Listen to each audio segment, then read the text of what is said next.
लोकसभा में 2026 संविधान संशोधन बिल गिरने के बाद राजनीतिक माहौल गर्मा गया है। विपक्ष से अपनी बड़ी जीत बता रहा है, लेकिन सवाल ये है कि क्या ये जीत वाकई विपक्ष के लिए फायदेमंद है या फिर इसके पीछे बीजेपी की कोई बड़ी रणनीति छिपी है।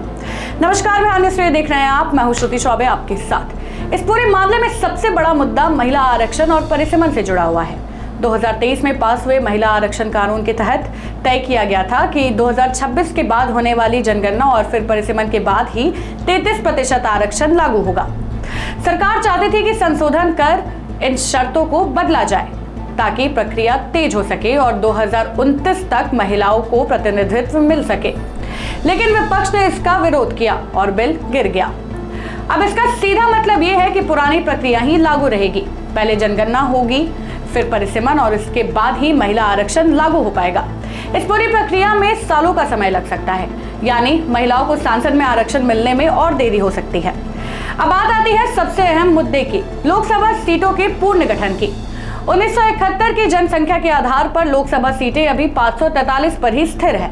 2026 के बाद परिसीमन होना तय है।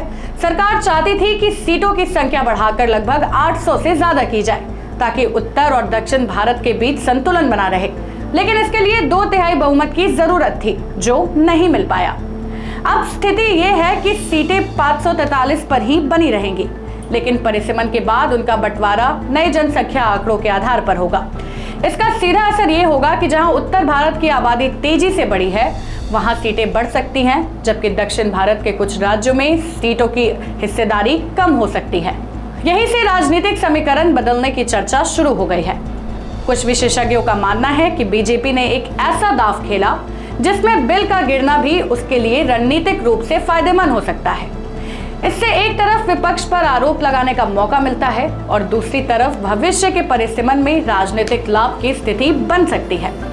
अब सवाल यह है कि क्या विपक्ष ने इस रणनीति को समझने में चूक कर दी या फिर ये सच में लोकतांत्रिक प्रक्रिया की जीत है। अंत में असली बहस यही है, क्या महिला आरक्षण को तेजी से लागू करना ज्यादा जरूरी था या पूरी संवैधानिक प्रक्रिया का पालन करना। आपकी राय क्या है? क्या यह विपक्ष की जीत है या आने वाले समय की राजनीतिक पटकथा पहले से ही लिख दी गई है? कमेंट में हमें जरूर बताएं। फिलहाल के लिए बस इतना ही। आगे की अपडेट्स के लिए बने रहे बिहार न्यूज टुडे के साथ। जय हिंद, जय बिहार। वीडियो पसंद आए तो इसे लाइक और ज्यादा से ज्यादा शेयर करें। हमारे चैनल को सब्सक्राइब करना न भूलें ताकि आपको हर जरूरी खबर सबसे पहले मिल सके। अगर आप किसी खास विषय या मुद्दे पर वीडियो देखना चाहते हैं तो कमेंट करके जरूर बताएं। आपकी राय हमारे लिए बेहद अहम है।